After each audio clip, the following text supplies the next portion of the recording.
Our current strategy of nation building and regime change is a proven absolute failure.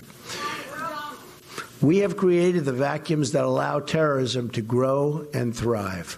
These globalists want to squander all of America's strength, blood, and treasure, chasing monsters and phantoms overseas while keeping us distracted from the havoc they're creating right here at home. Hi again, everybody. It's 5 o'clock in New York. That was then. This afternoon, with all the force of a rock-splitting crack of lightning, Donald Trump's rank betrayal of more than a decade of foreign policy promises is cleaving a first-of-its-kind fissure inside the MAGA movement. Not that his supporters are strangers to betrayal by any means. He's broken his word with them and to them before, and he'll undoubtedly do it again. But the military action Donald Trump took in the early hours Saturday morning in Iran, the war he started, is a sort of reversal, fundamentally different on an atomic level than anything we've seen him do since he's been in our politics over the last 10 years. The best way to fully understand the depth and scope of that betrayal today might be to hold our noses and submerge ourselves in the now broken promises of Donald Trump's no new wars mantra. It starts with his 2016 campaign for president.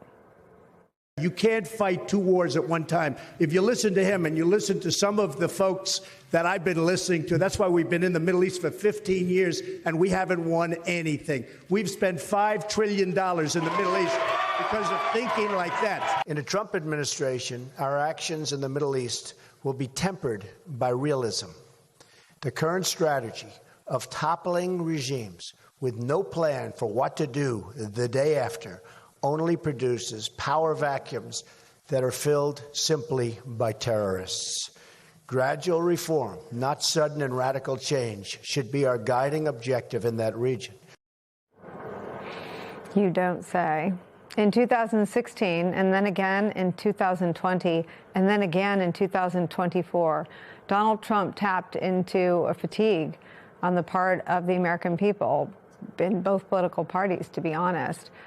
That fatigue and that grief and that exhaustion that was associated with sending our men and women in uniform into harm's way. Watch.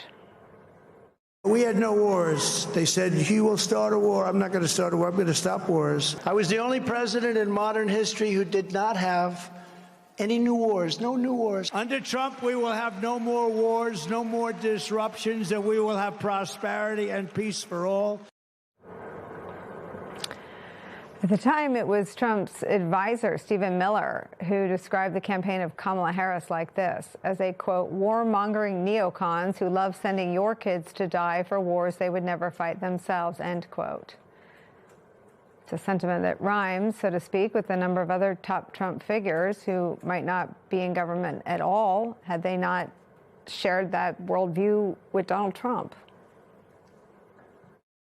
President Trump campaigned against regime change wars when he ran for president, but now he bows to the wishes of the neocons who surround him, clamoring for regime change wars that he claimed to oppose, this time in Venezuela and in Iran. These powerful politicians dishonor the sacrifices made by every one of my brothers and sisters in uniform. Sometimes we're going to have overlapping interests, and sometimes we're going to have distinct interests. And our interest, I think, very much is in not going to war with Iran, right? It would be a huge distraction of resources. It would be massively expensive to our country. Just let that sink in. J.D. Vance and Tulsi Gabbard work for Donald Trump now. They just work for him. They subverted everything they've ever said publicly that they believed, and they serve a commander-in-chief who made the decision to do precisely what they publicly built their political identities around and warned against. It is an epic, a generational stabbing in the back, not just for those officials who've been made to look like fools, and that's being kind, but for the American people, again, who Trump continues to make fools of. People who voted for him because they actually believed him when he promised he would not start any new wars. People who, as we said, have felt the sting of Donald Trump's betrayal before, rather recently, on Epstein, on the economy, on inflation, on Second Amendment issues. We could go on and on, but never, frankly, quite like this. So we start the hour with our senior White House correspondent, Vaughn Hilliard. Also joining us, political analyst and host of the Bulwark podcast, Tim Miller. Also joining us, staff writer at The Atlantic, a contributor at The Atlantic Daily Newsletter, Tom Nichols is here. He's a professor emeritus of national security affairs at the U.S. Naval War College, where he taught for more than 2 decades. Since you have the fanciest and most impressive title, Tom Nichols, I start with you. Okay. I'm sorry, I missed the beginning of the question. Just your reaction to this reaction. Stunning reversal. Well, the thing that's amazing is that this might be the only other thing besides the Epstein files that will give traction within the MAGA coalition to years ago, where one of his voters said to a reporter, "We know he's lying. We don't care. He's a kind of a cruise missile that we aim at the establishment and hope he does a lot of damage." But there were 2 things that he could never really get away with lying to them about. One was about Epstein, which he made part of his campaign, and now he's hung up on that. And the other was this drumbeat about how stupid other presidents were to get involved in foreign wars. And not just to get involved in foreign wars, but in regime change wars. And what is he doing now? This is a war. I know Secretary Rubio today said, no, this is about the missiles and the nuclear program. No, Donald Trump keeps telling the Iranian people, rise up, take your government, seize your freedom. This is your day. This is a regime change war. This, as I said the other day, this is the most neocon war that ever neoconned. This is practically Operation Iranian Freedom at this point. And he just turned on a dime. But I think that they counted on him for just 2 things, not to lie about just those 2 things. And this is an immense betrayal of his own base and of an American public that didn't want this war, even though it may actually be that some good may come out of it. The public didn't want it. He hasn't explained it to Congress. And so, it's not just the MAGA base that's been betrayed. But I think this one might have a little bit of traction, especially if there are, as he seems worried about, more casualties. Vaughn Hilliard, Donald Trump has said a couple times now that there will be more casualties. We have learned from the military this hour that 6 service members have lost their lives. You have been to more Trump rallies than anyone I get to talk to on this show every day. So I want to ask you, did he ever deviate from that script? We looked. Did he ever say, I will start a war with Iran to change that regime? And did people ever clap if he did? In an attempt to explain and answer your question, no. But I think that what we did see over the course of these last years was, at a minimum, a generous misinterpretation of what Donald Trump, the candidate, was pledging when he said no wars. This was a man who often touted the military might of American military forces under his direction.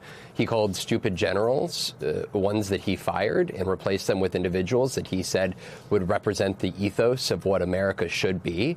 During the campaign, I would talk to folks constantly who said that they wanted Donald Trump to be elected because our enemies would fear him and his leadership and his military. And in so many ways, when Donald Trump said no new wars, right, he sort of would try to explain that the Russia-Ukraine war wouldn't have happened if he had been president. He said that Hamas wouldn't have attacked Israel if he was president, really kind of honing in on that ethos and the bravado and the hubris that Donald Trump has exemplified, really kind of in a way that we have seen from strong men in history's past. And so I think when you go back to October 2024, right, there was Iran launched 180 missiles toward Israel. And I was actually with the president or the candidate at that time in Wisconsin. And just before a campaign event, I asked him if he were president at that time, would he have moved forward in using U.S. military forces to strike Iran? And he told me, I don't want to say what I'd use because I don't want to give up negotiating abilities, so I don't want to say exactly, but they understand where I stand. And so in so many ways, it was easy for them to put a placard on these signs and carry this no new wars mantle. But really what that was constructed around was the idea that enemies would fear the United States. And instead, what you have now with Donald Trump as the president, I think, is somebody who feels like he has hasn't suffered consequences for the killing of Soleimani, for the capture of Maduro, or for last year's strikes of those 3 nuclear facilities. And so until there are consequences beyond these few American casualties, I think it's a deep question as to how the president and whether he is willing to change here over the next months or years.